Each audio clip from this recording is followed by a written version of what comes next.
All right, full disclosure, I am videoing this Inservice as we're videoing or trying to video more and more presentations that we do. I should remember to stand in the camera. I think on my hypothermia, I'm like half in, half out. Because we want to not only provide good training, but we want to try to get it out to more and more people. And I just want to take one moment to just mention, actually just to recognize the, the severe tragedy we have had in our EMS family this week with Woodburn. And I don't know that family, but I know several of you do. Several of you have done much to support them, and I just want to honor and recognize that. And that's why, that there is, in my opinion, and I have been the receiver more than most, and more than you guys even know, and that's a story in itself. But I have been the receiver of true EMS family. No one takes care of public safety better than public safety.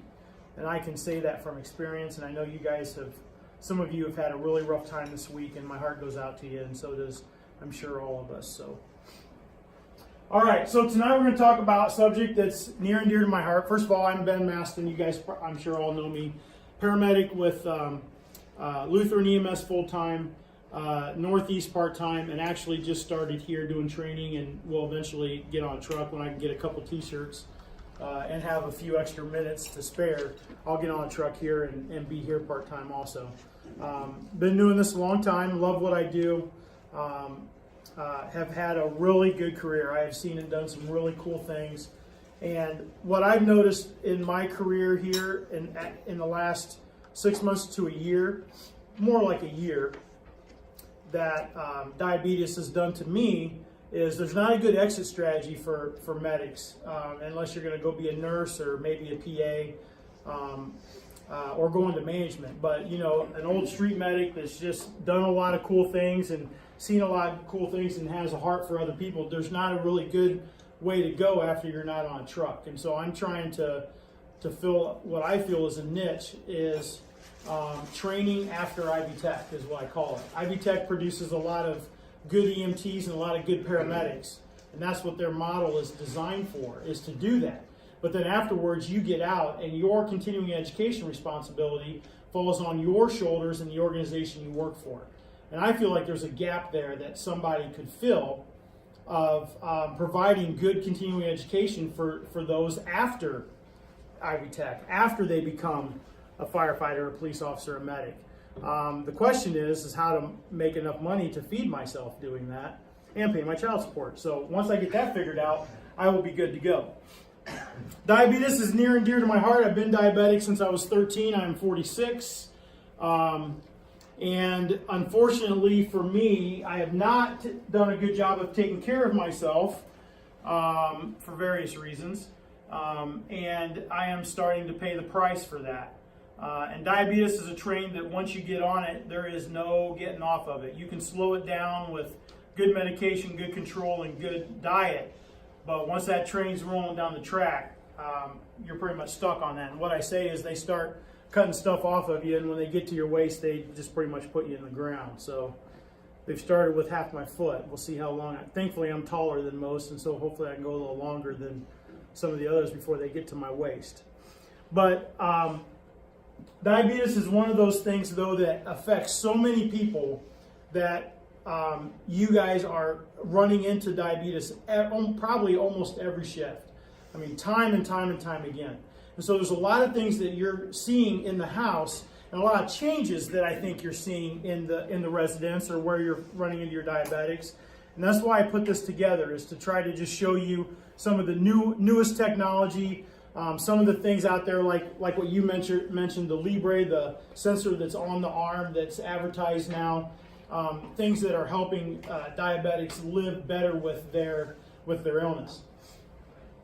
So with that, not sure why that space is there. Okay, so anatomy and physiology. So we talk a lot about diabetes because it's what we see the most.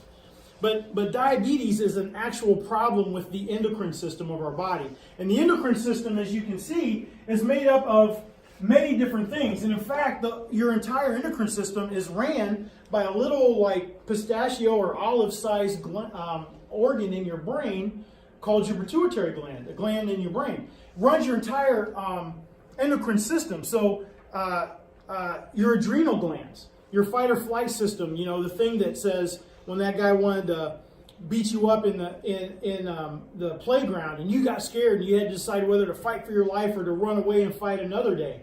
And you got a massive dump of adrenaline into your bloodstream and your heart started beating faster and started beating with more power, and then your muscles started feeling ready to go. That is part of your endocrine system, your adrenal glands. Your sex organs, which are important to all of us, is part of the endocrine system. Your pancreas is part of the endocrine system. And we zero in on the pancreas because of diabetes and because there are so many people that have this in America. So, in fact, in the U.S., just the U.S. alone, I said America, but actually worldwide, but just in the U.S. alone, there are 30 million adults with diabetes. And then there are about 70 more million that are pre-diabetic or will be diabetic in the future. Okay, these are like your future type 2 diabetics because of obesity and age. So they're not diabetic now, but they're in some sort of pre-diabetic type state. They might be watching their diet, or a doc's keeping an eye on them every year. And eventually they are going to go down that path. So with almost 100 million diabetics just in America, diabetics benefit from good research and good money support, good financial support. So that's why we get this kind of technology like the sensor on the arm, or my Dexcom that I wear on my stomach, or my pump that I have in my pocket. We have this good technology, and I'll talk about that as we go through this. What's another disease that you can think of that gets really good financial support? Do you think of? Yes, who said cancer? Yeah, cancer. I mean, devastating, absolutely devastating disease. And because it's so devastating, because so many people get it, it's got a lot of good financial support. So there's a lot of good research to try to eradicate that. Well, diabetes, we have the same benefit, if you want to call it a benefit, is a lot of good research and a lot of good money support for technology to help us live with this disease better. So what diabetes is it's manifested as high blood glucose levels in the bloodstream with unbalanced carbohydrate metabolism. So basically what you have is when you breathe in oxygen and release carbon dioxide, it transfers. So you breathe in a breath of air. Oxygen goes into your lungs, into what's called your alveoli, and it passively transfers from the alveoli into the bloodstream, actually the pulmonary vein, to oxygenate the blood, and it does it by what's called diffusion. It's just an active process of going from a high concentration of oxygen to a low concentration of oxygen, and that oxygen passes through into the bloodstream. Carbon dioxide does the same thing. It goes from high concentration in the blood into low concentration in the alveoli, and then you exhale it out. Well, we have a problem is that glucose doesn't work that way. Glucose needs an active transport to get into the cell. So our cell for energy needs oxygen and glucose. Those two together make energy, which we call ATP. If you're a paramedic in the room, you hear the word ATP and you just start to shudder, right? Because of the Krebs cycle and that whole bit. But that doesn't happen passively on its own. It has to have help for that carbohydrate to break down to glucose and then get into the cell for energy. That help, or basically the key to open the door to let glucose walk in, is insulin. And insulin is a hormone produced in the pancreas. And so hence diabetes, the manifestation of diabetes, is when you have a reduction of insulin, which is like your type 1, where your pancreas for whatever reason fails and you just don't produce insulin, or your type 2 diabetic, where your body over time, and they say that obesity is part of that, your body gets less reactive to the insulin in your bloodstream. So you've got insulin flowing through your body, but your cells don't recognize it as insulin, so they still don't unlock the door. And so in both cases, you have sugar, free floating for lack of a better term, but you have basically free sugar running through your bloodstream, and that's where all the damage and all the problems begin. So we have to have insulin. In a perfect world where the insulin is working, it is the mechanism to actively transport glucose into the cell so that it can be used for energy. When that doesn't happen, you're going to become diabetic. And the way they diagnose that is a fasting blood sugar of greater than 140 milligrams per deciliter. So greater than 140. And that's not that much, but the key to that is fasting. So basically, you stop eating at 8 o'clock at night. You go all night, you sleep all night in the morning because you're hungry, and you don't want to screw around half the day because you're hungry. So 8 in the morning, 9 in the morning, you go to the lab, they draw your blood, they check your blood sugar. So you fasted like 10 or 12 hours.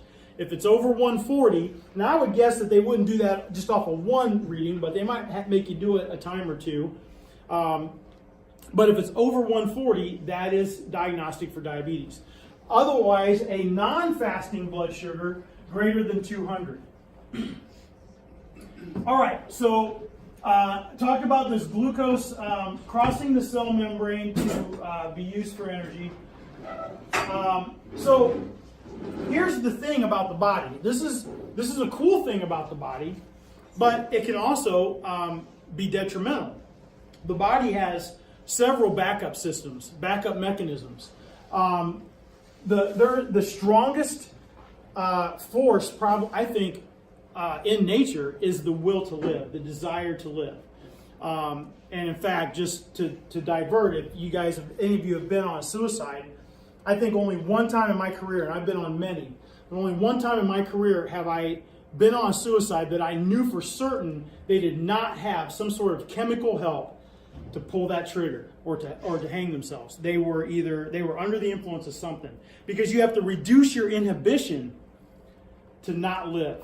If you are at full capacity mentally and without any influences, your will to live is stronger than anything else on the planet.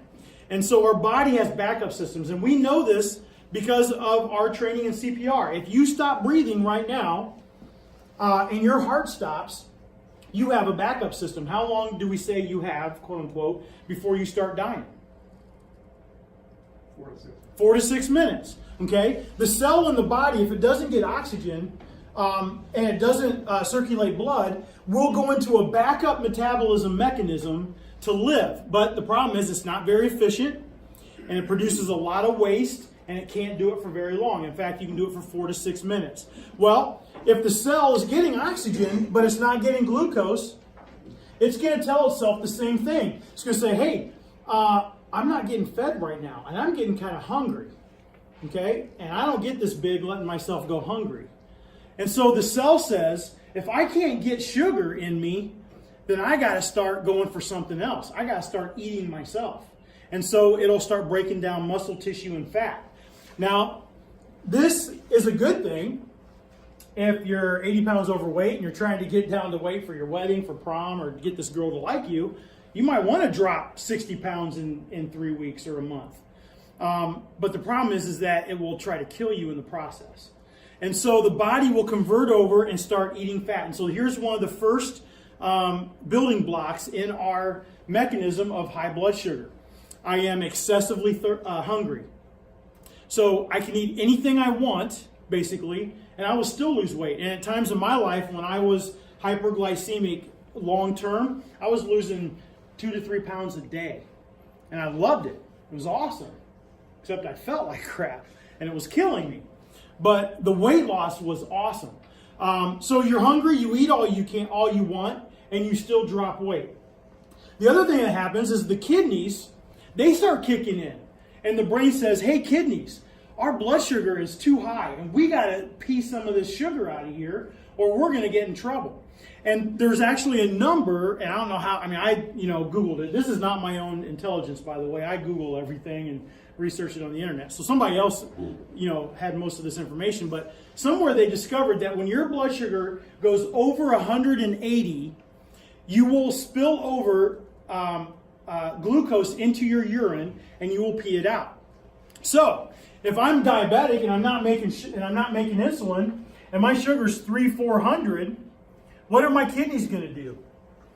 They're going to kick into overdrive, and they're going to pee out all this sugar as much as they can, because the body is trying to re-regulate itself. It's in its backup system to try to continue to live. Well, here's the manifestation of our second component of being a diabetic. I'm excessively thirsty. What follows sugar if I'm peeing it out? Water and fluid. So I drink all the time, and I pee all the time, and I'm hungry, and I eat all the time, and I still lose weight. And even with all this manifestation, all this stuff going on, I am still incredibly fatigued. And ultimately, after a period of time, and for a high diabetic, it will be months, but at some point, you will get to that threshold where the body can't continue to keep itself going, and you will go comatose, unresponsive. Then we get called, and hopefully, we get them to the hospital and they live. But ultimately, they potentially could die, because what's happening when we're breaking down fat in the body? What's it produce? You know this from your diabetic trainings in the past. I break down fat, I have ketones, exactly. And so I get ketones, and those build up, and then I get ketoacidosis. Because ketones is acid, it's waste product. So I start affecting my pH in my blood. And we know that our normal pH is 7.35 to 4.5.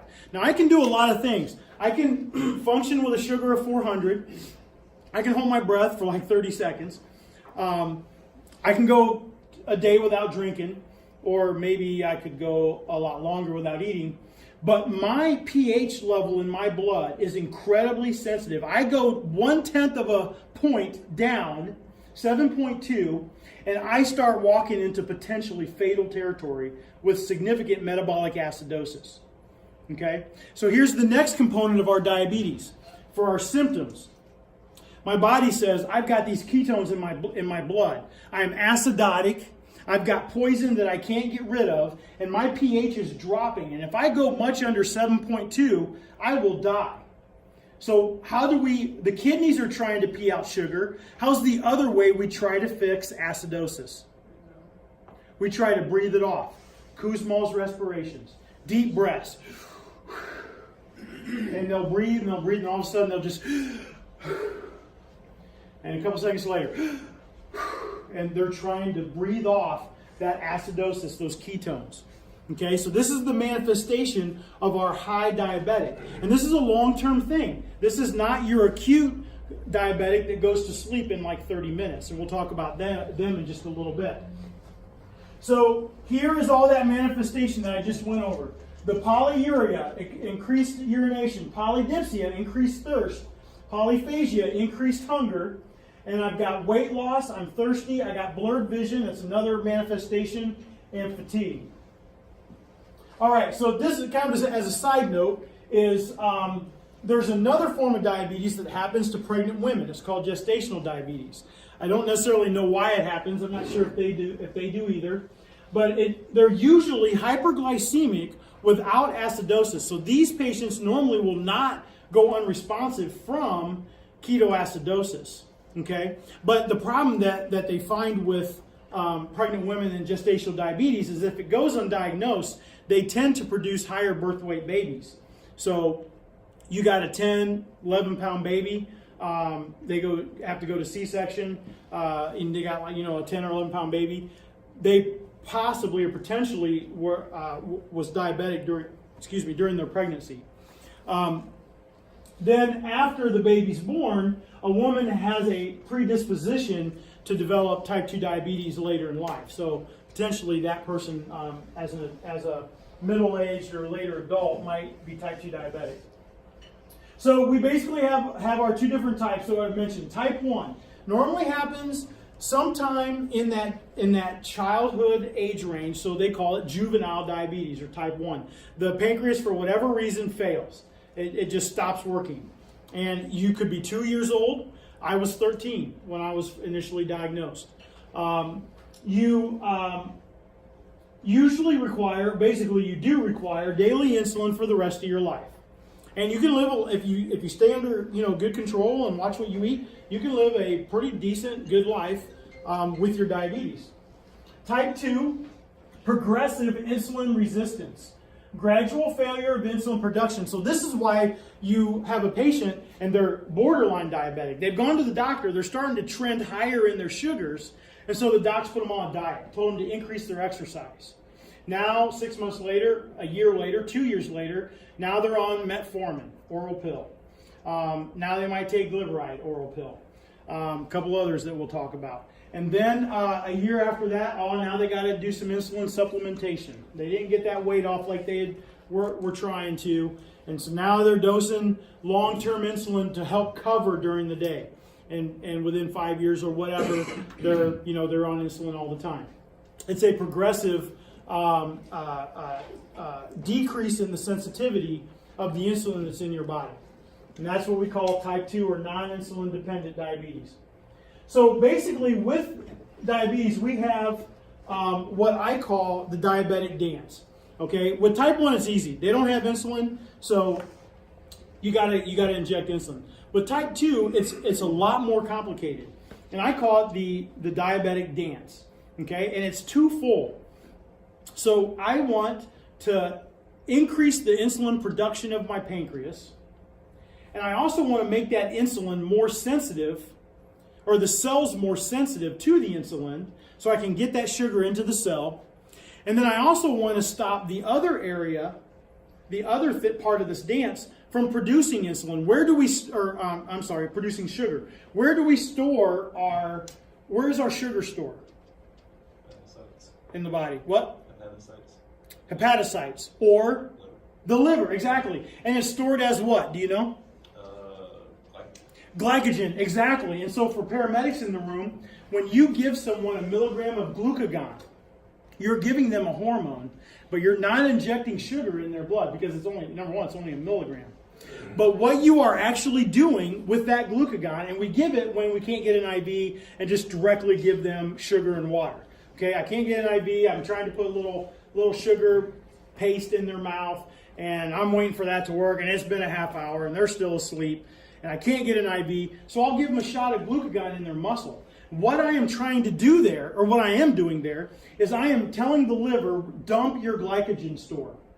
The liver will dump the glycogen, the body will convert it to glucose, and in about 20 minutes, they will hopefully wake up. Now, the problem with glycogen stores is if you just did it yesterday, they may not have good stores. If they've been sick for a few days, not eating, if they're homeless and under poor health, their glycogen stores may not be that good.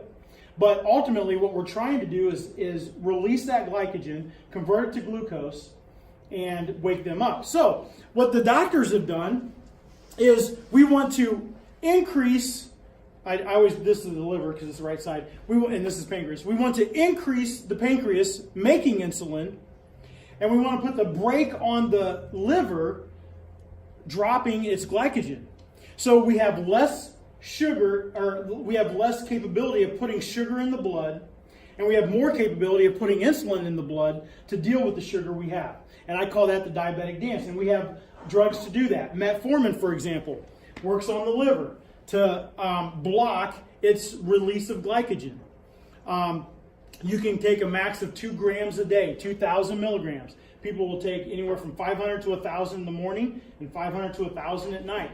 And you might have gotten called on a run where someone is just sick. I mean, they're just vomiting and they have diarrhea and they're like, oh my gosh, I've been on this metformin for a week. And the doctor said to take it with food and I didn't really eat today and I took this metformin. I have never been so sick in my life because it will make you sicker than a dog. And the docs never told them that. They said, when it says on there, take with milk or food, you better take it with milk or food. The metformin will make you sick.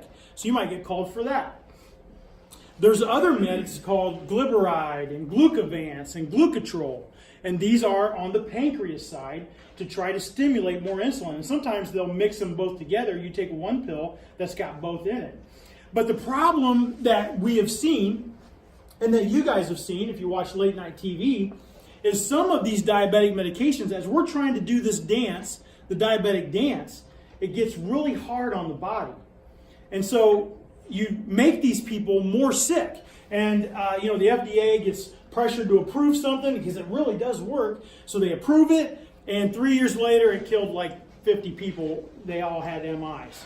Then they got pulled off the market. Then you have, if you have taken this medication and you have had a heart attack, call 800 this because you may be due for significant compensation.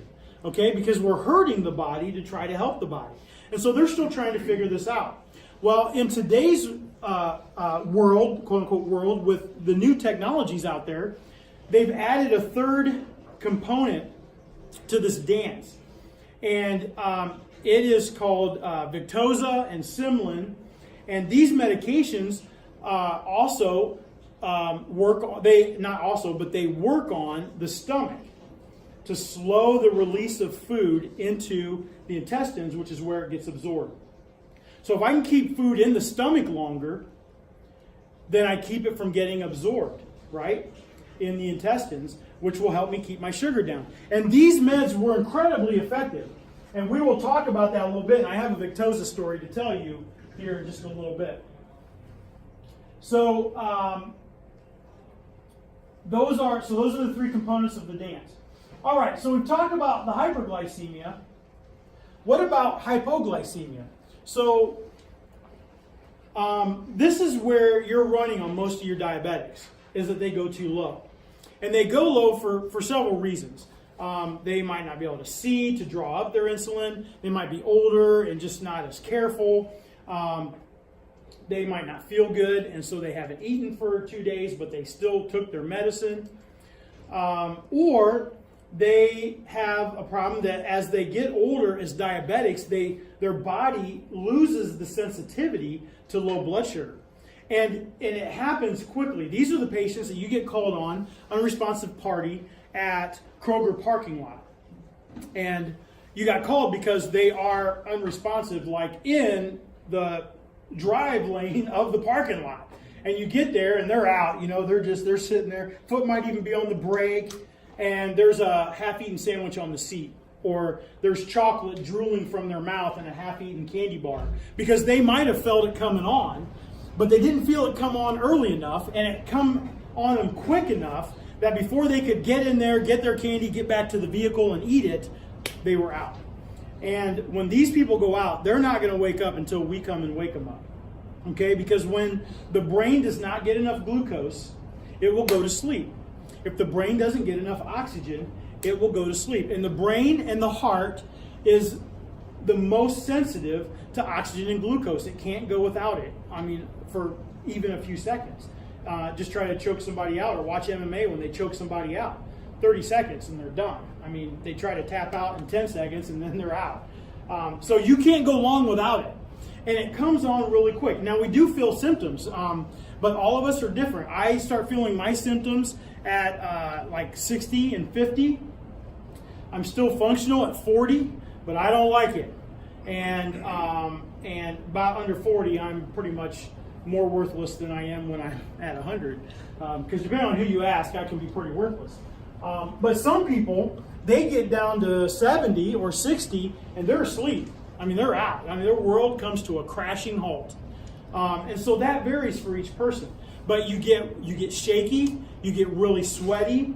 I get jittery and my heart just starts pounding like a drum. It's just bam, bam, bam, bam. And and ultimately confusion will start. And for me personally, there's times at night where I felt it come on and it'll still wake me up at night. And so I wake up, but if I was in a deep sleep and didn't wake up soon enough, I will literally sit on the edge of the bed and I know I got to go down and get food. And I'm just like, no, I just want to go back to sleep. I'm just really tired. And I will say to myself, Ben, stand up. And then I stand up.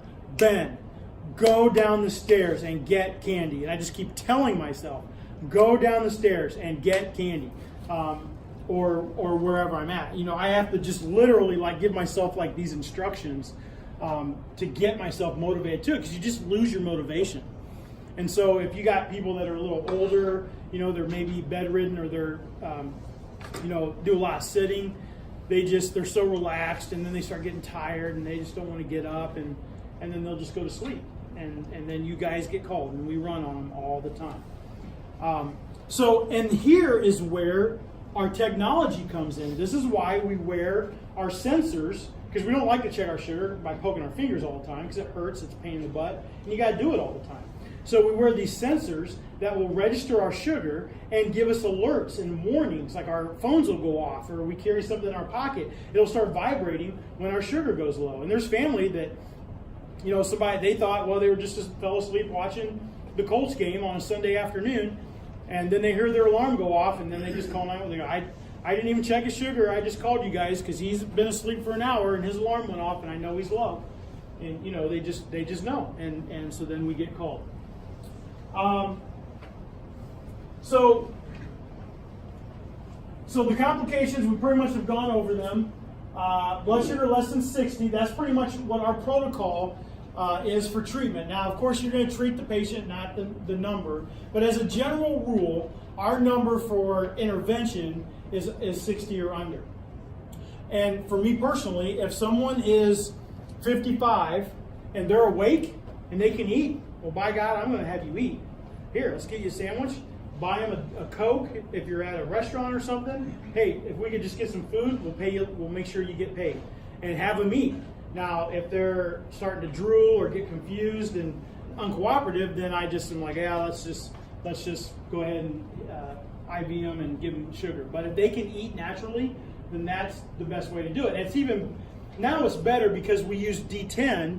And it's not as hard on the venous system, but when we were hitting these guys with D50, not only were we tearing up their veins and the tissue when it infiltrated, but we're slamming these guys with 25 grams of glucose, which is only it's only a Snickers bar. If you look at a candy bar, it averages about 30 to 33 grams.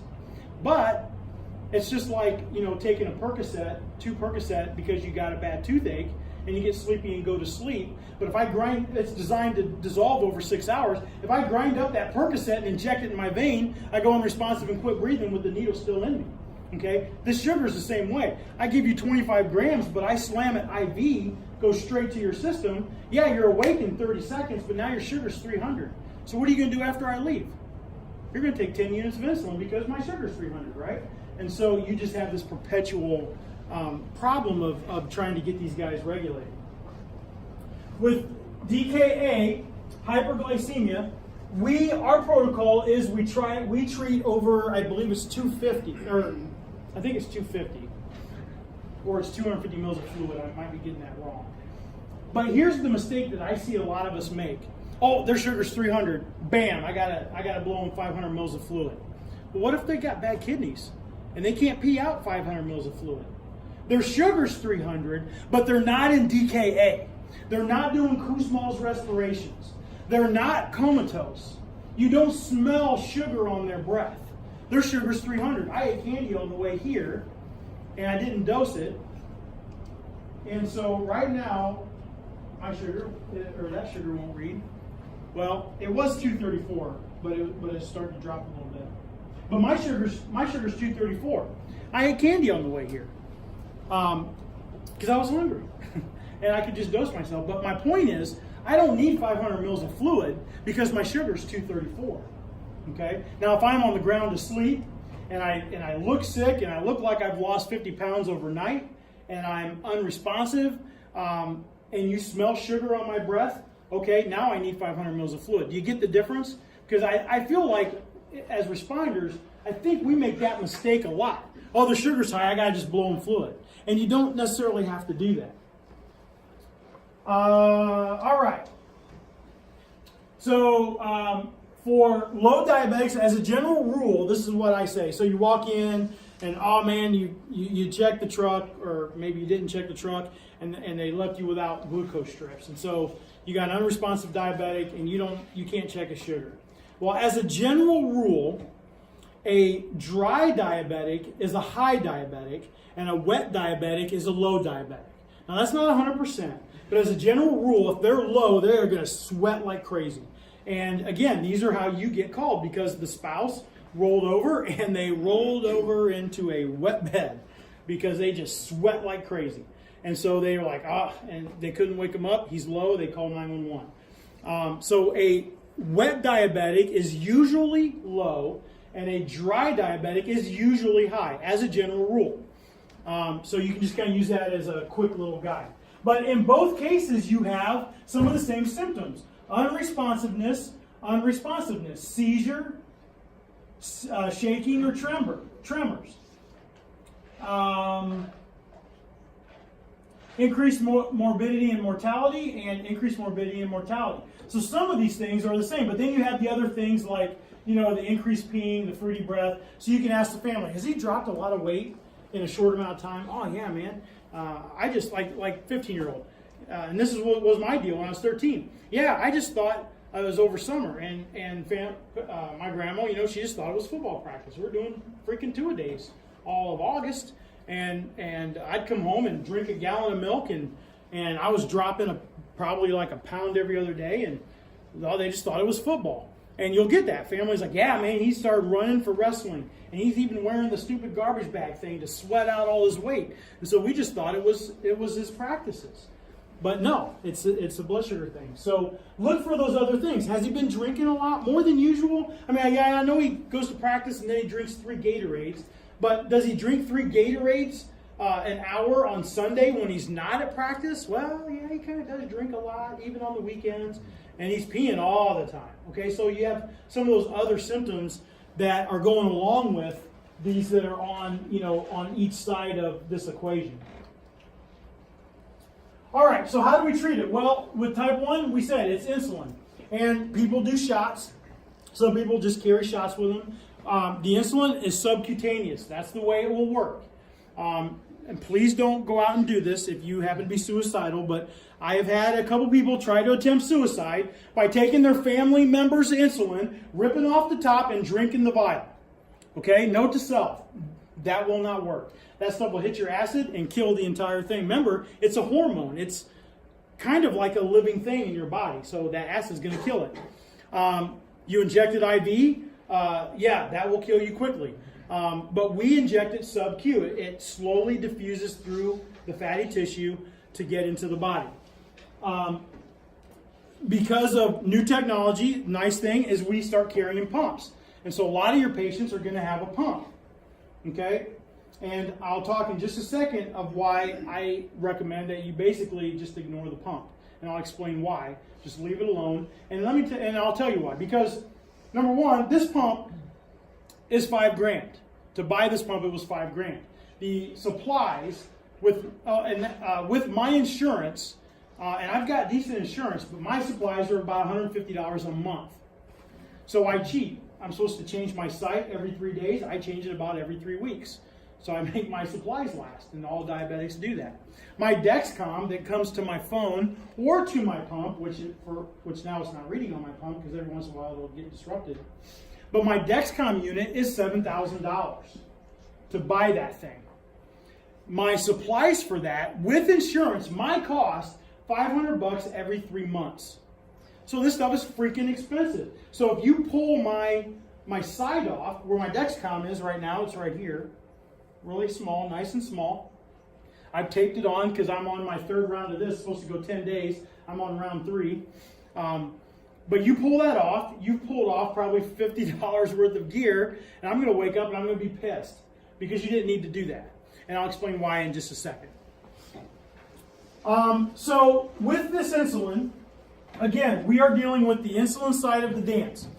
And so with that dance, we have what's called short-acting and long-acting insulin. Okay, so scientists are trying to mimic or replace the action of the pancreas. And so they have a long-acting insulin. I give it at 8 o'clock in the morning when I wake up. I take it, and it will peak at about 8 o'clock, 6 hours, so at about 2 in the afternoon. And then it will start trailing off. And then at 6 or 7 or 8, maybe before I go to bed, I take a second dose, and then it works all night while I'm sleeping. It'll peak about midnight and trail off in the morning, and we follow that rotation. And that just is kind of like my residual as the pancreas just kind of slowly flows insulin into the bloodstream to keep things regulated. But then I decide to eat lunch and have a Dairy Queen sundae afterwards. So in about 30 minutes, that sugar is going to hit my bloodstream, and my sugar is going to go like this. Like, pew. Okay, so that long-acting insulin is... Good job. Yeah, thanks. So when I take that, its mechanism starts in about 30 to 45 minutes. And it will peak in about 2 to 4 hours.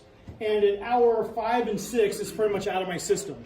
So I'll take some short-acting for breakfast, short-acting for lunch, short-acting for supper. This is what we call coverage, or covering my carbs.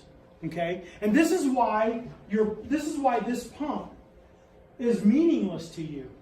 Okay? I'm asleep because of the pump. I'm asleep because I put in 60 grams of carbs, but then I got full and I only ate half of it. But I did that 2 hours ago, and that insulin kicked in, and now I go to sleep, and now you're there. So you pull my pump off, and all you're doing is shutting down my future insulin. I've already got the insulin in my system that made me the way I am.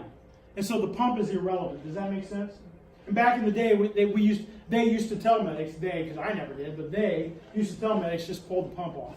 Well, you pull that site off, and I'm going to wake up, and I'm going to be pissed. I'm going to be like, you did what? You owe me $25. So you don't need to do that. So we have these different kinds here. Eli Lilly is the most popular brand. They have the Humalog. It 15 to 30 minute mechanism or onset, peaks in 30 to 90 minutes, and it's actually out of the system in 3 to 5 hours. Novolog is about the same. And then there's this third one called Apidra.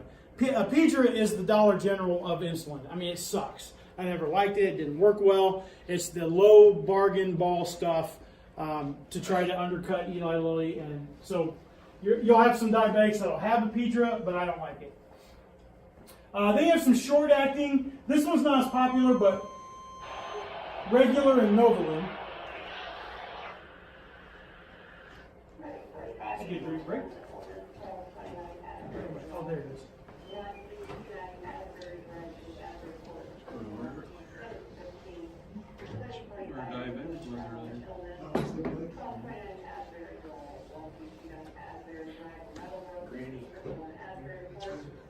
That was our diabetic we gave Luke got to this morning. Oh, is it? That you just got on them again? Yeah. Just calling on them again.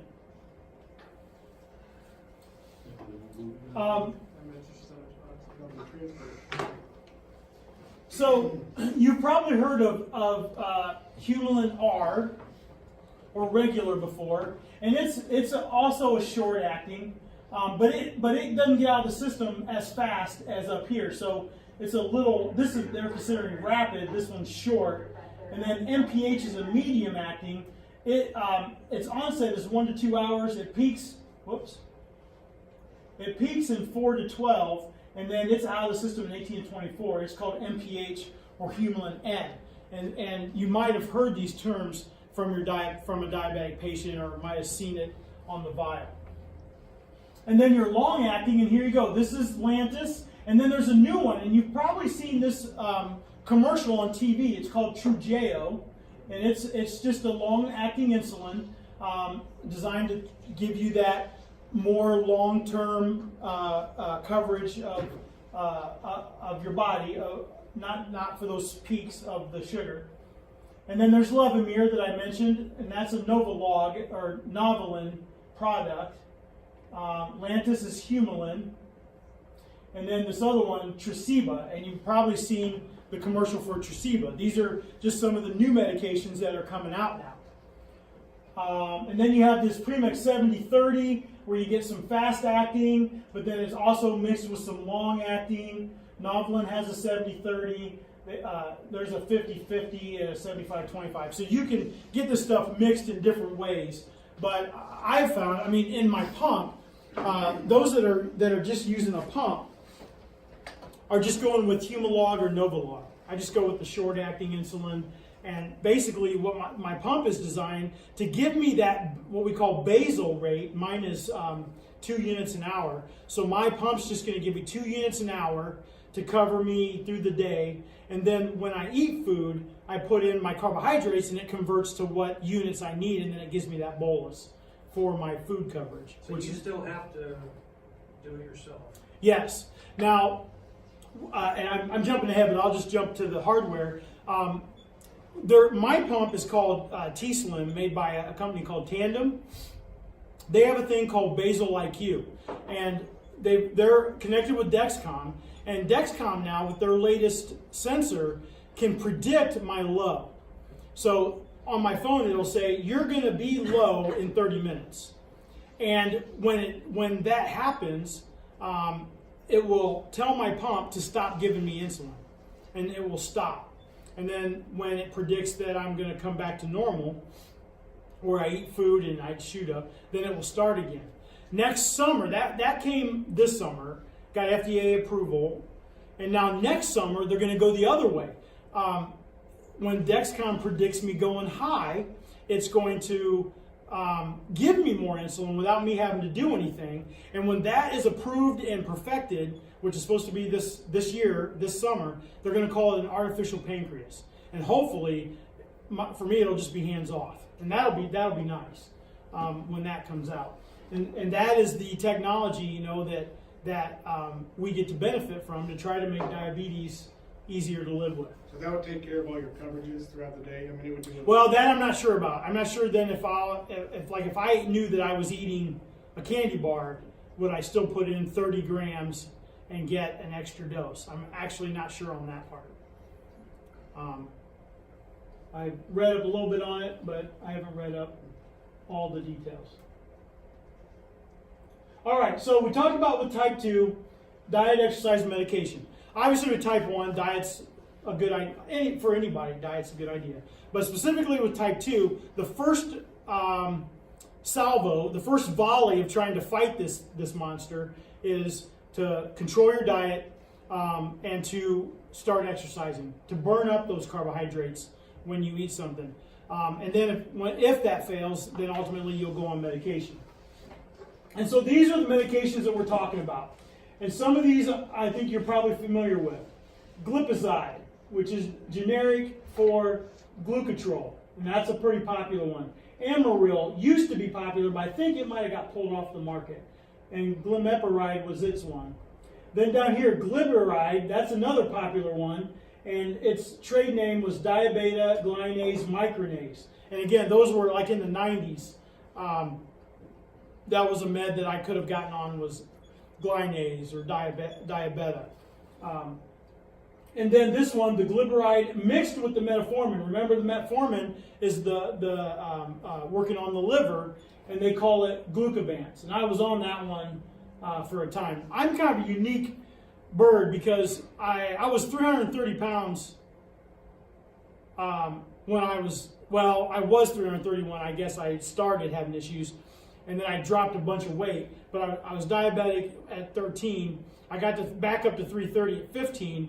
But then I lost weight as I came down. I graduated high school, I was 280, and my sugars came down, so I got off insulin. And then into college, I was still off insulin. Then I got into EMS, and it all went to hell after that. And I started gaining weight, and then I was back on insulin, kind of, intermittently, and then got on it full time, and then I wouldn't take my shots the way I should, and I worked nights and was eating all night, sleeping all day, and I was all messed up, and then I eventually went to a pump. Now I'm just on a pump full time. So some of these meds I've been on: metformin, glucovance, I think the glyburide I was on. So some of those I recognize. These medications are called sulfonylureas. I can't say the word, but it's a popular word, and you'll hear it when they read the fine print really fast. If you take this med, you might have nausea, vomiting, and taking sulfonylureas will and you'll hear that word. Well, that's the word. It's that glipizide. It's the pancreas side of the dance. We're trying to work with the pancreas side of the dance. Then another word I can't say, but it's glucophage, and this is to decrease the amount of glucose produced by the liver. So that's the medication trying to work to stop the glyburide storage or release to convert into glucose to help control that sugar. It also does it also helps with increasing the amount of sugar absorbed by muscle cells. It does not cause the pancreas to produce more insulin. So metformin, and people will start on this, but it has nothing to do with the pancreas. So people think that, if they went low, they think they went low because of their metformin. And that's not why. Like maybe they're dieting, or they ate salad all day, or had just an unusual day. But and you can still go low because you're taking the metformin, which is keeping your liver from producing glucose. But if you don't eat any glucose, eventually you will go low. But in theory, on a day-to-day basis, metformin will not cause you to go low because it does nothing on the pancreas side of this dance. All right, so then Avandia, I'm pretty sure Avandia was one that was taken off, and that's one of those now that you have those commercials at night that you can try to get money. I think Avandia is one of those. Then there's some other words I can't say.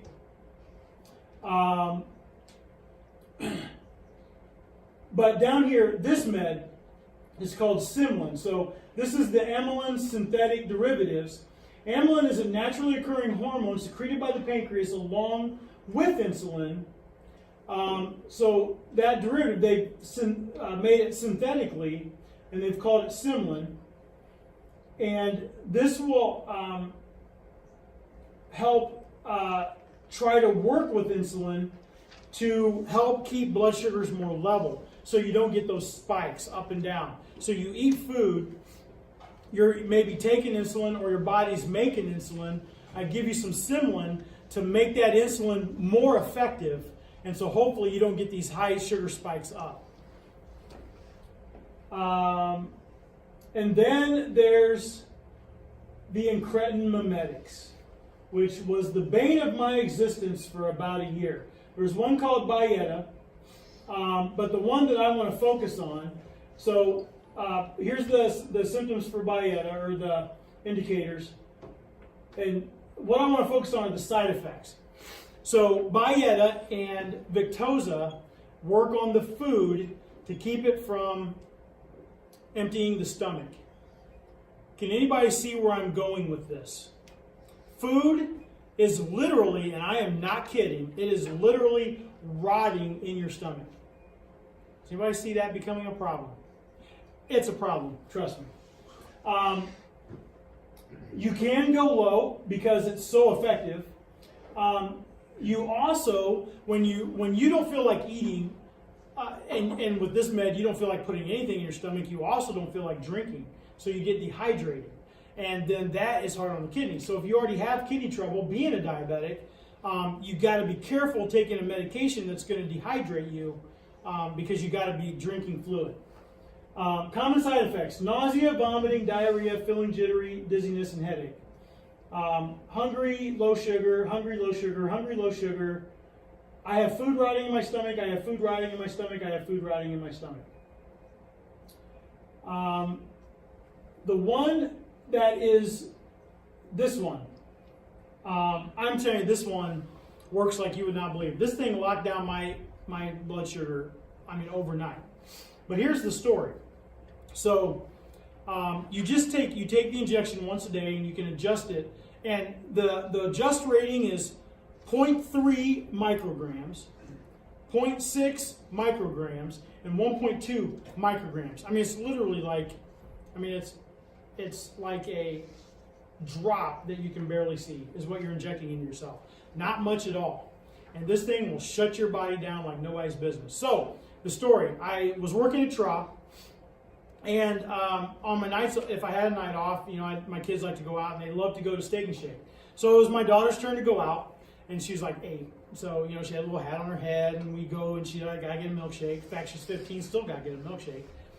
And so I got my usual, which was like a double cheeseburger with bacon and fries and Diet Coke, and she got her thing, and we ate, and that was on Tuesday night. And we do a 2 on 2 off every other weekend, which you might do here. So Tuesday night I was off. My work rotation then was Wednesday, Thursday, and I worked nights. So I worked Wednesday night and I worked Thursday night. And I was eating about once a day because I just wasn't hungry and food was in my stomach and I get a little sick.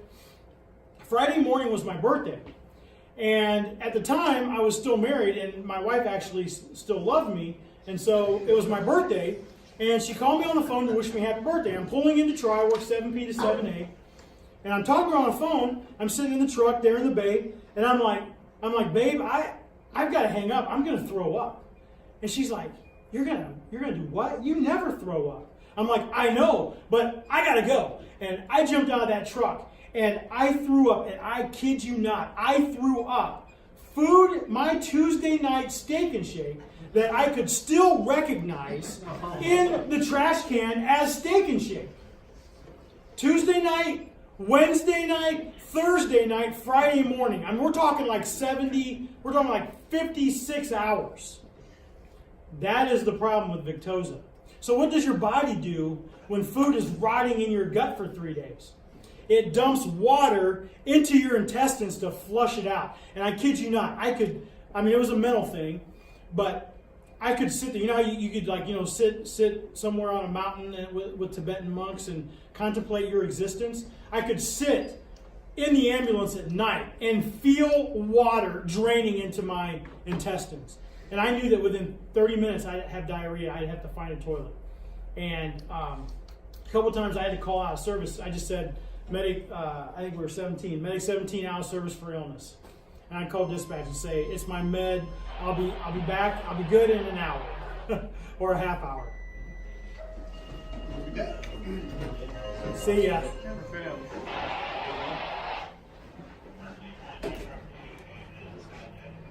But man, this stuff was freaking ridiculous. I mean, in what it did. So what happens when you're not eating and you're having diarrhea all the time? You're not using food. And so my blood sugar, man, dropped to some of its best levels ever. But it made me sicker than a dog, and I just couldn't do it. I couldn't do it on an ambulance. We all know how that works. You can't have diarrhea on an ambulance. And so I had to end up stopping that med. But it's still being advertised. It's still being used. And it is very effective in what it's designed to do. Now, one of the side effects of those medications is pancreatitis. And so you might have a patient diabetic. Well, pancreatitis is a problem anyway for a diabetic, and hepatitis, but more pancreatitis because of the meds they're taking. But especially the Simlin and this Byetta and Victoza, they tell diabetics, if you get abdominal pain, go to the ER or call an ambulance, which is what they do. They call an ambulance. We take them to the ER, even though they could get there. They could probably walk there. But they get abdominal pain and they have pancreatitis because of that. So that's a kind of a bad side effect. So there's a new form of medications. And so I told you about the diabetic dance, and I said there are 3 legs of it. There's actually 4 legs, and this is the newest stuff, at least that I'm seeing on TV. And I'm sure you're familiar with it. Jardiance. And Jardiance is a good one because they're actually touting it more for the cardiac benefits than the diabetic benefits. So it's a diabetic drug, and all they say during the commercial is how it'll keep diabetics from having heart attacks. So that one gets pushed a lot. And then Invokana, and I'm sure you've heard of Invokana because it's already on the infomercials for people having amputations and all kinds of problems that you can get money. And the one that I'm actually on, Farxiga, which I've seen a couple commercials for it. And I started out on Jardiance, my insurance wouldn't pay for it, so I had to go to Farxiga. But ironically enough, I started on Farxiga in June, and about the middle of June, and August 30th, half of my foot got cut off. So once I get the guts, or once I get desperate enough, I'm going to call one of those numbers and be like, hey, I got an amputation. But here's the problem that I have. I'm still on the Farxiga because it works. And so, I mean, it's a good drug. It works. But here's what they've added to the dance. So we're trying to stop the liver from dropping glycogen to become glucose. We're trying to kick pancreas in the butt to push more insulin out to the body. We're trying to stop food from traveling through the intestines to get absorbed. And now we're going to actually work on the kidneys to do what it does when my sugar is high, we're going to actually tell the kidneys, pee out sugar and don't reabsorb it into the bloodstream. And so, and this works, but here's the other problems. What do you have when you pee? You get thirsty. You could get dehydrated. Oh man, diabetics have kidney problems. You can't let yourself get dehydrated. And so, again, you're going to have to drink a lot because Farxiga is a diuretic on steroids. I mean, let me tell you, man, that stuff works to make you pee. But it also, again, did the same thing Victoza did. Dropped my sugar down to some of its lower levels. And so it's good medication. But the problem is, for whatever reason, and I don't know why, but for whatever reason, diabetic drugs, trying to get this dance right, is really hard on the body. And so, you can't take these drugs forever, or you have these problems, and you have these infomercials and people suing because, yeah, it does really a lot of good stuff, but it does bad stuff too. And so that's the problem. All right, so that's kind of the anatomy and physiology part of diabetes. And now I'm going to get into the equipment. But before I do that, any questions? Does anybody need to take a break? I have a question that I'm still confused about. So your insulin pump, and I know zero about insulin pumps, and I'm guilty of it. Every time I have one, if they're unconscious, I don't unplug from their stomach, but I'm disconnected there from the pump. So you're saying it's not going to give them insulin while I'm giving them... No, it is. You're saying It's it's not giving giving them them- enough to do anything? Or It's giving them insulin. Like if I go into the ER and the doctor goes, "You dumbass, why didn't you disconnect this pump?" I just want to know what to tell you them. say, well, doc, you dumbass, I don't need to, don't say that, but I don't need to disconnect the pump. And here's why. My basal rate is 2 units an hour, which isn't much at all. Every hour I'm going to get 2 units. That's actually a high basal rate. Some people are on like 0.6 units or 1.5 units an hour. My 2 units is pretty high. It's because of my diet. It's because I eat sugar like a fiend. So that 2 units, you come in the door, you're at this unconscious diabetic. You're with him for 1 hour, trying to get an IV, trying to wake him up. During that time, we'll just say he got 2 units of insulin, okay, during that hour. If you would have come in, turned his pump off, you wouldn't have got the 2 units. But that 2 units is going to take 30 minutes to activate and won't peak for anywhere from 90 minutes to like 3 hours from this moment right now. So, yeah, if you are with him for 2 hours, then you are going to be fighting the insulin that he's getting. But if you come in, you get your IV, you give him sugar, and you're out of there in 30 minutes, the insulin that he got won't even be touching him until after you leave. And so the doctor that says you're a moron for turning that off doesn't either understand or care or want to take the time to think about what he's actually saying. Essentially, they'll be behind the ball then, because if you shut that pump off, they're going to be up in the plus 200 plus 300, and they're going to have to start playing catch up after that. Yeah, and what I tell people, like now with a pump, it might be different, but when people are injecting, what I always told people when I woke them up is I said, for like this afternoon, don't worry about your sugar being 200, okay? Tonight, when you eat supper, you check your sugar, follow your normal regimen. And I would say that because at supper time or nighttime or in the morning, at breakfast, because number one, they get a meal, and then number two, they can just kind of move on with their thing. And this is why I was always a staunch, I always, trial, the name of the game was transporting patients, billing patients. They would yell at me because I would not force diabetic. They literally told me to put them in the truck and then wake them up. And I said, I absolutely refuse to do that. And if you ever do that to me, I will make you stop wherever you're at and get me out, and then I will sue you for medical malpractice. It just pissed me off. It still pisses me off. Because the one thing that you can fix is blood sugar. I can fix blood sugar. And an ER doc isn't going to do diddly for me except draw my blood, charge me $4,000, and tell me to go see my endocrinologist so I can get tracked and make sure this doesn't happen again. The best thing we can do for our diabetics is to ask them what the certain number is. It's called an A1C. The A1C is a window of time of how well they're being regulated. So, man, do you have any more trucks left? Just me and Doug. I'm here. So, I'm going to go in and see my doctor, and so the day before I eat like crap and I let my sugar get high, and the day before I take a bunch of insulin, I don't eat anything, and get my blood sugar down, and I walk into the doctor.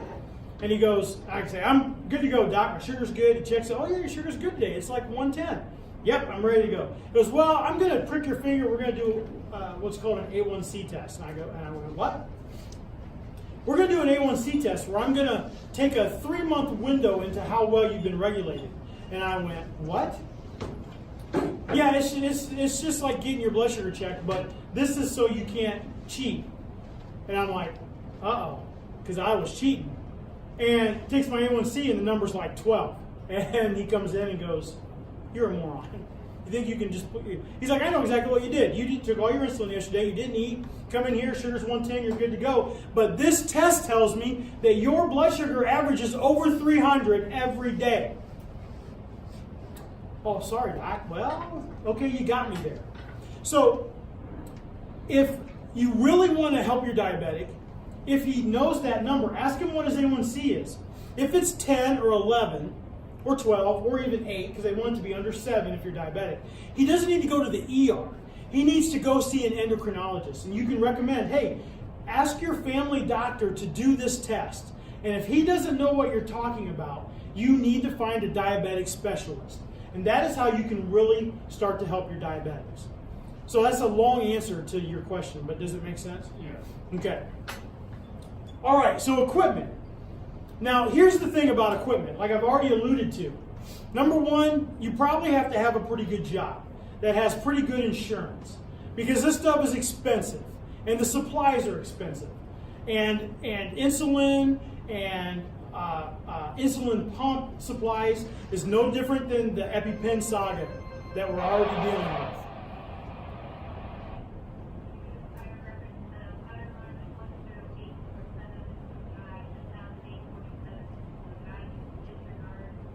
EpiPens are $300 a pop now because everybody needs them. They can make money of it. Insulin is skyrocketing because of the same problems. So you go down to inner city Fort Wayne where they're going to Matthew 25. Are they going to have a $5,000 pump in their pocket? No. Or a $7,000 Dexcom or a $2,000, $3,000 thing on their arm? Probably not. They're probably not even going to have insulin because they just don't have the money for it, and Medicaid probably won't pay. But you come to your industrial communities, your higher end communities, just your regular middle class that has jobs that provide insurance, and you will probably see this equipment. And so this is what we're talking about. On the right here, the traditional blood sugar meter with strips and a thing to prick your finger. So the way these work is they work on capillary blood. And you guys probably know this, at least if you're paramedics you do. We cheat when we get blood from our IV catheter and test the blood sugar. We're cheating because it's venous blood and it will be off. Okay? But my defense is I can put 3 blood sugar monitors and I can take 3 different fingers and I will get 3 different readings. Okay? I'm in the ballpark. A high diabetic is a dry diabetic. A wet diabetic is a low diabetic. When you draw their blood in the lab, and this is why they do a fasting sugar, and then you go get blood drawn, because it is about 10 to 15% more accurate. So these machines will be 10 to 15% off compared to a laboratory. But it's in the ballpark, it's good enough for government work, and it's good enough to wake our diabetics up. The newer stuff is what we have here on the left. This is the Dexcom G6, and that's a transmitter that has a battery that works for 3 months. I'm wearing it right here. It just looks like a little oval shape. It's nice and small. That's all the dimensions it is. And that transmitter goes into a sensor, and I got a little machine that it's all disposable, but I hit like a trigger button and it just injects it right under my skin. And it's actually reading, it's not actually reading blood per se, it's reading the interstitial fluid in my subcutaneous fat. and then that transmitter, the sensor has a little, looks like just like a little hair fiber. It's paper, hair thin. It goes in there, and then that transmitter will send it to my phone via Bluetooth, my pump via Bluetooth. Let me see if it's come back yet. Nope, still hasn't come back yet. Well, and again, this sensor is going on 30 days old. I'm only supposed to have it for 10, so it's probably starting to get inaccurate. And I'll have to change it. And it can go to Apple Watches and our iPhones, which is really nice. And yeah, it's not coming up on here either. And what you have here is your blood sugar number, an arrow that will tell me if it's going high, it'll be up here, low, it'll be down here. And that's showing that it's steady. And here's my trend. So I can see that, right here, I probably ate maybe some candy or had lunch.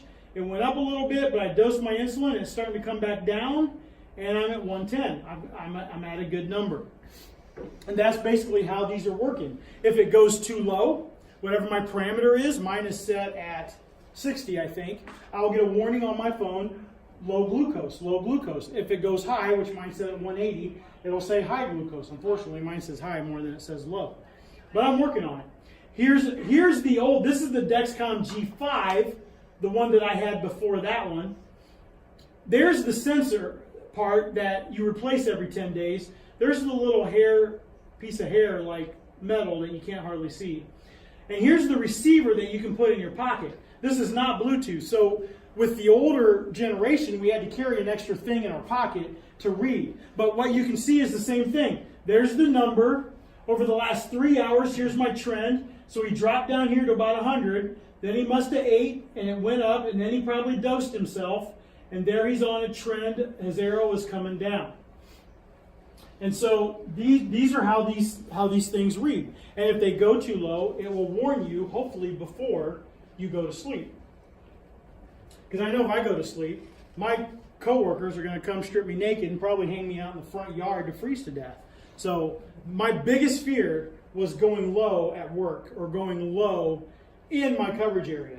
I just absolutely could not happen. So syringes are a pain in the butt. I have to carry a vial, I got to carry a syringe, then I got to throw the syringe away. And so we have what's called pens. And so you're going to see a lot of diabetics that have these insulin pens. And it's a multi-dose insulin that's in this tube. You dial up your dose, little dial right there. And then this is all that you dispose of. This will last for like a month or a week or whatever. And this is a single-use needle. And you just screw it on to the tip. And then you dial your dose and you just stick it in, push down on the little dial at the top, and give your dose. This one's actually the Victoza that I talked about that makes people sick. It comes in this blue. That's the only color I've ever seen it in. And it says Victoza there. This one's Byetta. That's the other one that isn't as rough as this one is. But you also have insulin that will come that same way. And so you'll see these in people's purses or in their pocket or on their counters. And then you've got the insulin pump. This is called the Omnipod. I like this pump. I used to be on it. This thing holds 300 units of insulin right there on that pod. Now, it was kind of big. It was probably about like that long and about that wide and about that tall. And I would stick it on me, and it would definitely stick out, and it would get caught on my vest, and I'd sweat a lot and go to get in the truck and sit down, and my vest would get underneath of it and pull it off. And it was nice because it was cordless, quote unquote, but it was a pain in the butt because of how big it was.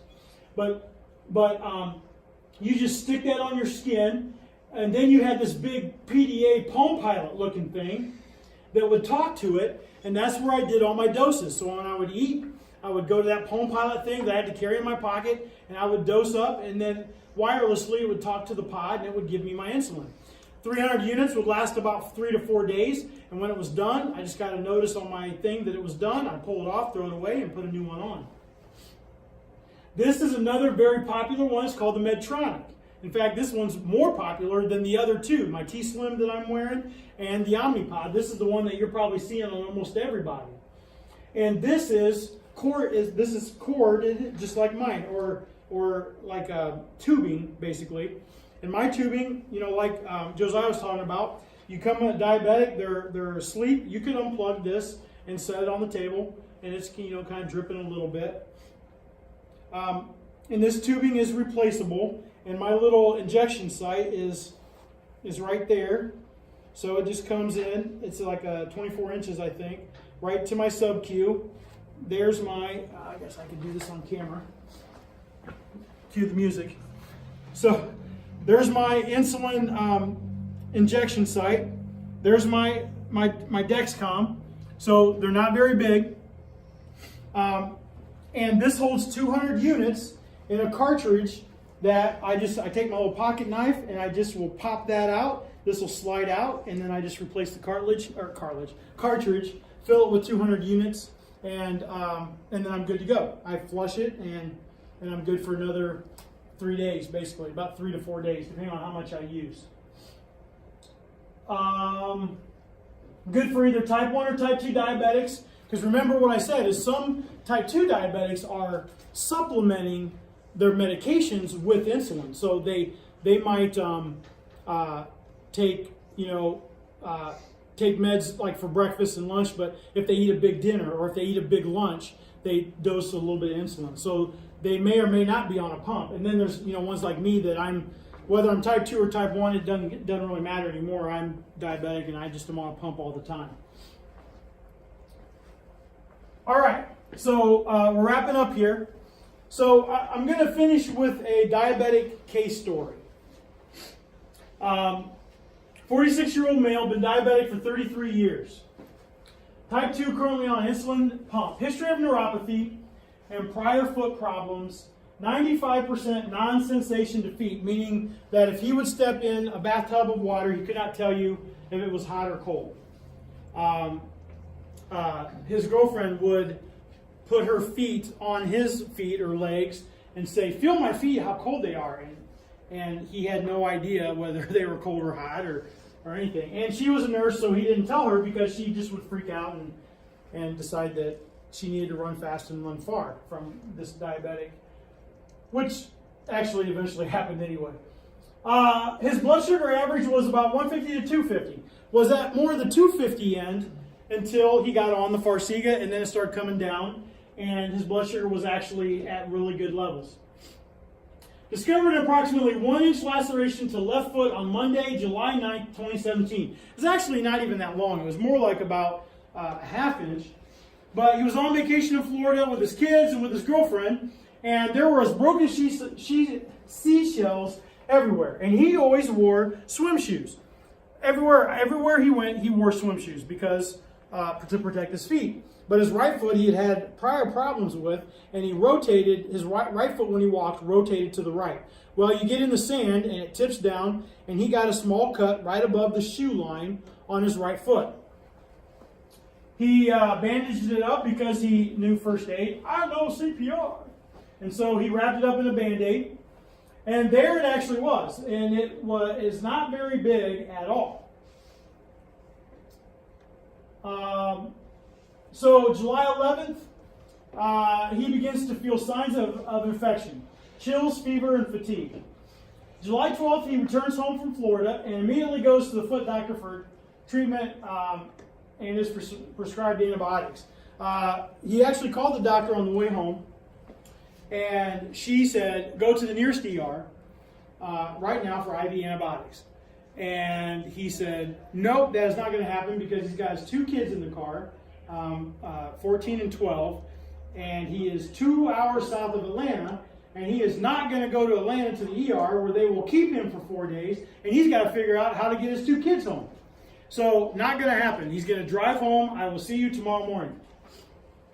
July 14th, the antibiotics are not working. He continues to feel sicker from infection and goes to the hospital for treatment. And this is what his foot looks like when he gets to the hospital. So that one spot turned into a wound, and the skin started dying and sloughing off. So he took a shower, and then all the skin was peeling, so he just peeled it off. So basically, 5 days after the initial insult, this is what his foot looks like. So he's released the next day, goes back to work Tuesday the 16th. Remember, he can't feel his feet.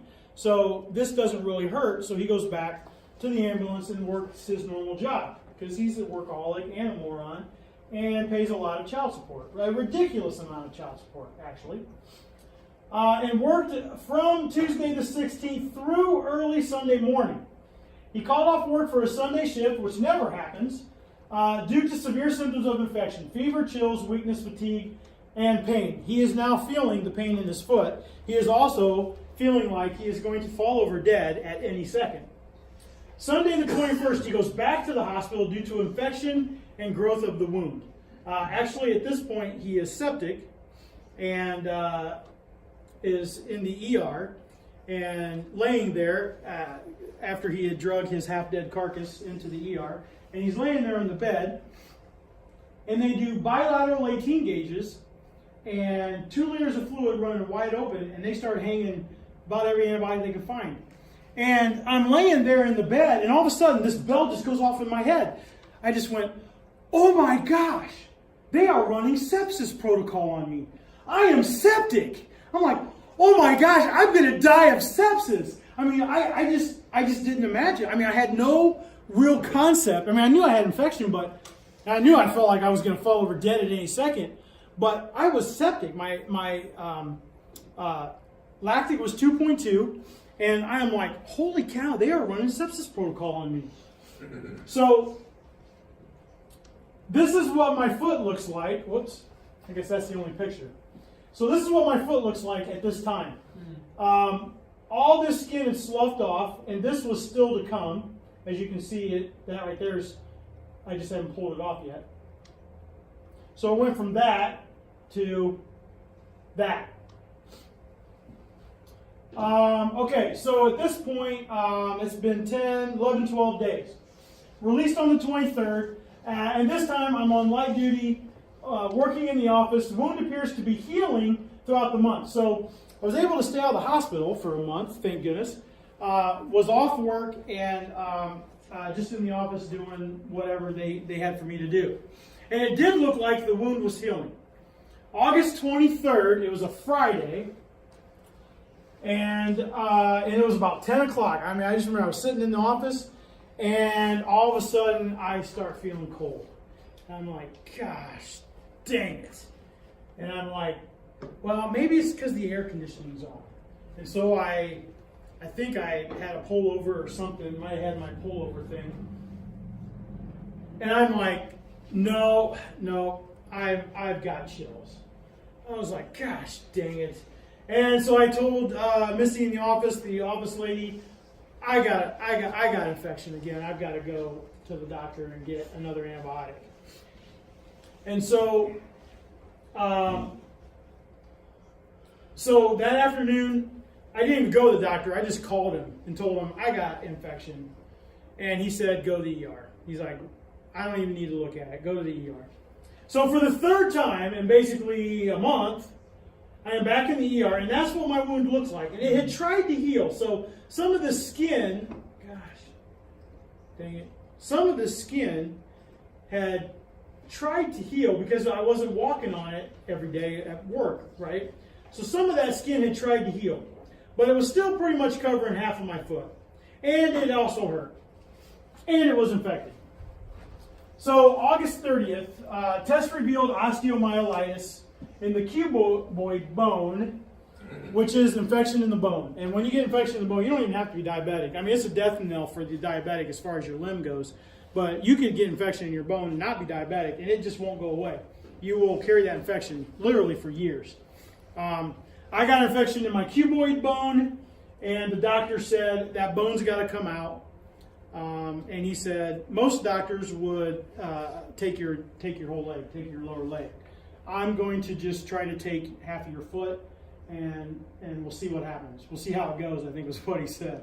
I'm like, well, it's easier to get up and pee at 2 a.m. with half a foot than it is to do it with half a leg. I'm trying to find, where's that prosthetic at? Gosh dang it, I left it downstairs again.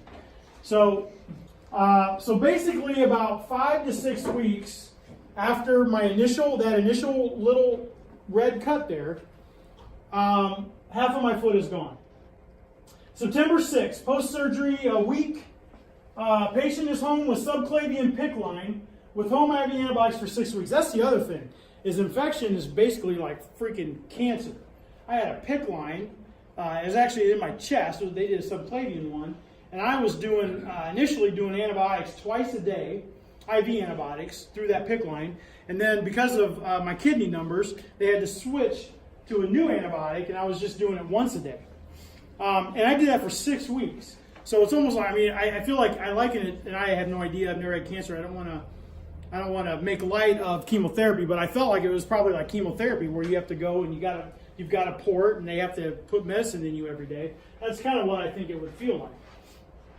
So there I am, post-op, September 6th, 2018. So this is my heel. These are where my toes would have been. This is basically my ankle right here. And basically half of my foot is gone. And then they also had to go in to get that cuboid bone. And they also had to do some work with my Achilles tendon to try to get me some kind of rotation or something. So he had to do that too. Stitches are still in. So fast forward to October. Stitches are still in. Doesn't look like it's healed a whole lot, but it doesn't look too bad. No, all of November, not much change. And then we get to December. So the incision has started healing. Stitches are out. And I called this the cul-de-sac. So the incision actually goes like, from top comes down. And then it ends right here in this like little cul-de-sac that just wouldn't freaking close to save my life. And I am in December, so we're August, September, we're 4 months into this. And the doc's like, don't panic, because you're still ahead of the timeline. It's about a 4 to 5 to 6 month process. You're ahead of the timeline. I'm like, Doc, I'm going to panic if you don't mind, because I don't think I'm getting back on a truck ever again. If you don't mind, I'm going to panic. Because this stupid thing would not close or fill in. So that's December. January of 2019. Now I went back to work December 24th, Christmas Eve 2018. I was on night shift, 7p to 7a in Milford. They put me to the outstation because hopefully I wouldn't have to do anything. But I was back on the truck 5 months, almost to the day of my surgery. Or no, 4 months, right? August, September, October. Yeah, 4 months, but 5 months if you count the insult, which was like 6 weeks earlier. So basically 5 months, almost a little over 5 months to the day from when this happened, I'm back on a truck, walking around like a weeble wobble, which I actually still am, but I was back doing what I love to do. Still with that little cul-de-sac that wouldn't close. So, I haven't had a chance to update, but basically as of a couple days ago, my foot now looks like that. So I still got some redness here, but the doc actually said it's completely healed. I can still feel pain under here. In fact, I feel more pain than I did before this happened. So it still is like a burning pain, like I'm walking on a hot coal. But it doesn't really leak. It kind of seeps some blood a little bit, but it's probably because of the blood thinner I'm on. But that is filled in all the way. And I've got some callus that he's still wanting me to kind of get over the callus part. But basically, that's what I am now. So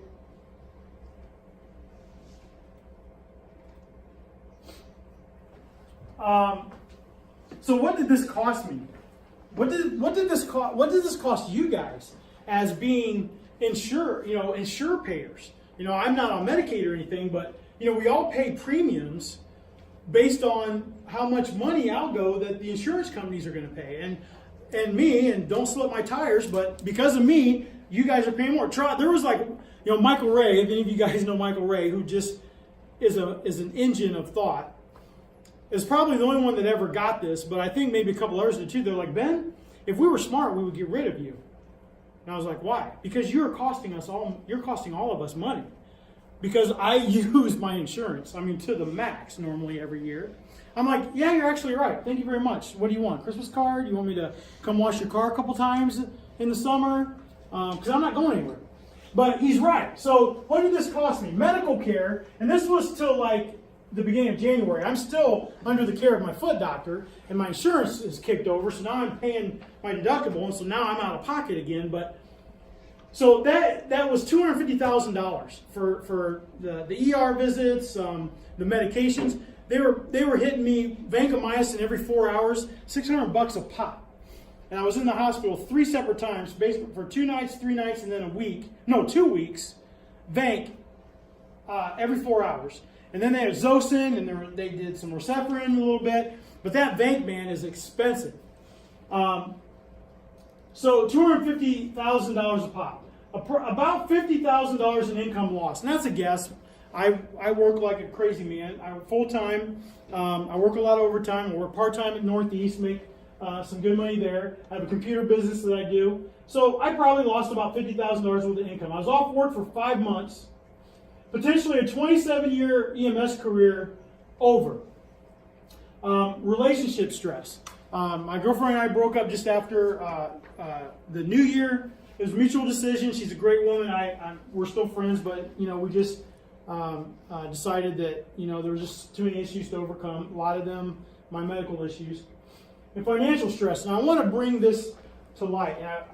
And I wish, well, Ray's already heard this story, but and this, what I mentioned in the beginning about EMS, and nobody takes care of public safety better than public safety. I call up Tim George, my fire chief, and my part-time Northeast Fire.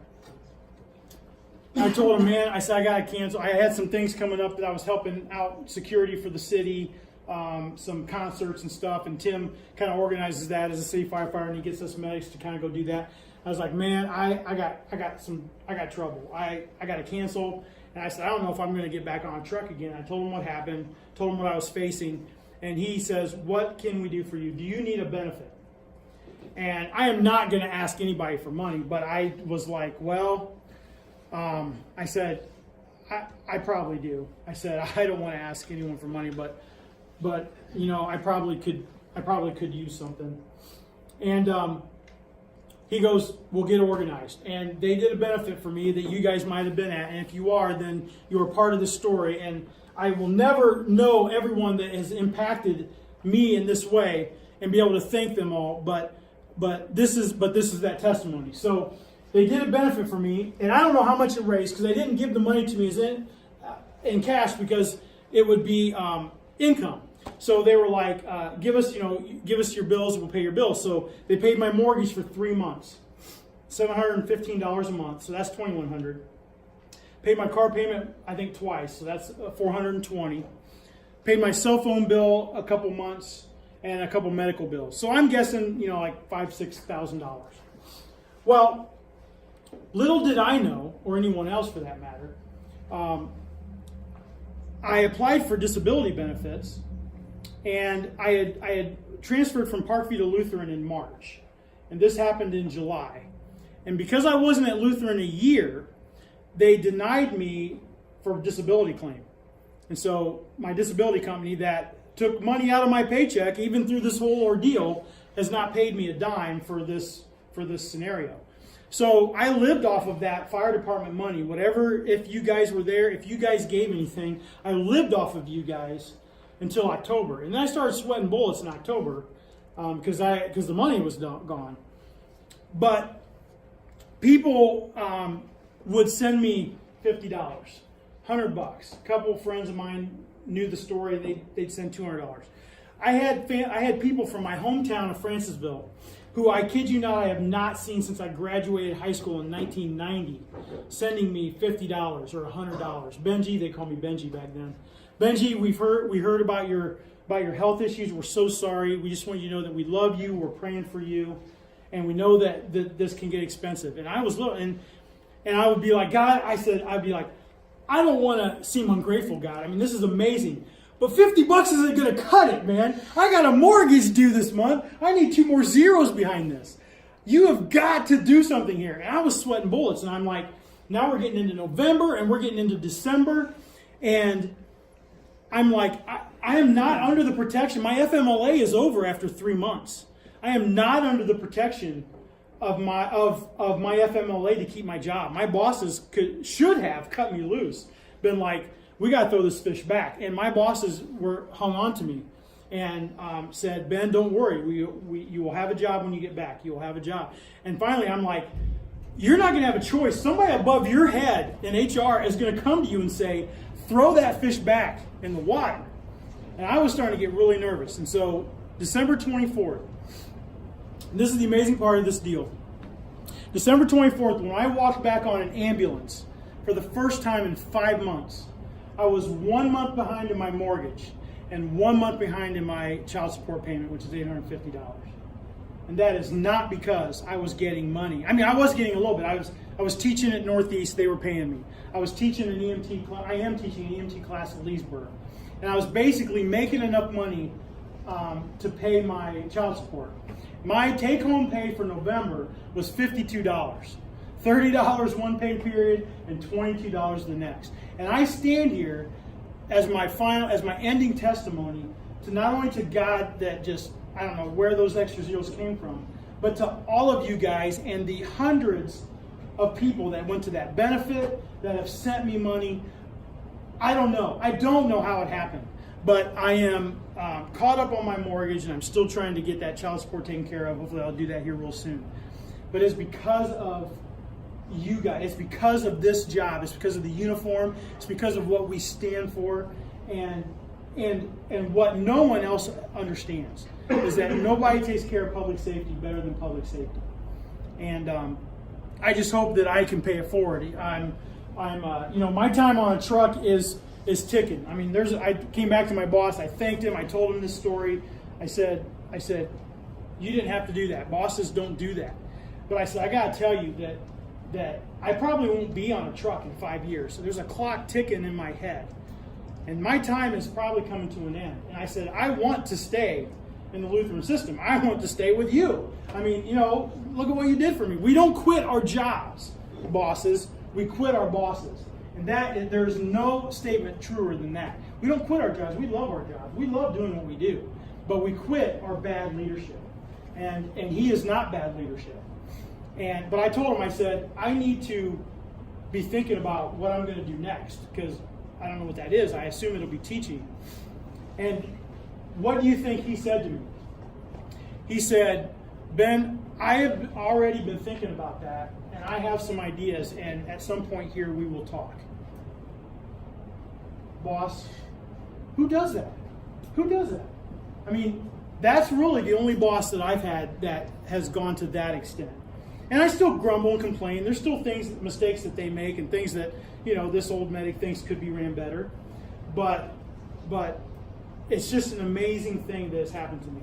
I wouldn't recommend it to anyone, not even my ex-wife. But it's still amazing how it's turning out. So that's why I'm here. That is literally why I am here today, standing here, is because this is probably my next thing. Teaching, trying to fill that gap I think I talked about in the beginning, after Ivy Tech, and trying to fill that niche of getting people good training, either in person or online, and somehow trying to figure out how to make a little money at it so I can pay my mortgage, pay my child support. So with that, thanks for coming. I mean, I took you almost 2 hours, and I don't take that, for granted that, on a Thursday night you could probably be watching Grey's Anatomy or something. I don't know, but you could be doing something other than standing and listen to the sound of my voice. And so I hope that it was worth it to be here, and I appreciate that you guys come and listen to me. And let me know if I can do anything to help with training or even videoing your training. And I've told Doug that this don't have to just be EMS. I'll go take pictures of a fire truck that's putting out a training burn fire. I'll set this up and video your training fire. That's about all I'll do, because bed and hose sucks, so you're on your own there. But I'll video it for you on a Saturday or something. Just let me know. Let me know, and I'll be there, and I'll do it. So with that, I'm done. Do you have any other questions or anything? All right. Well, thanks again, and I will cut you loose or hand it over if Doug has anything else he wants to say.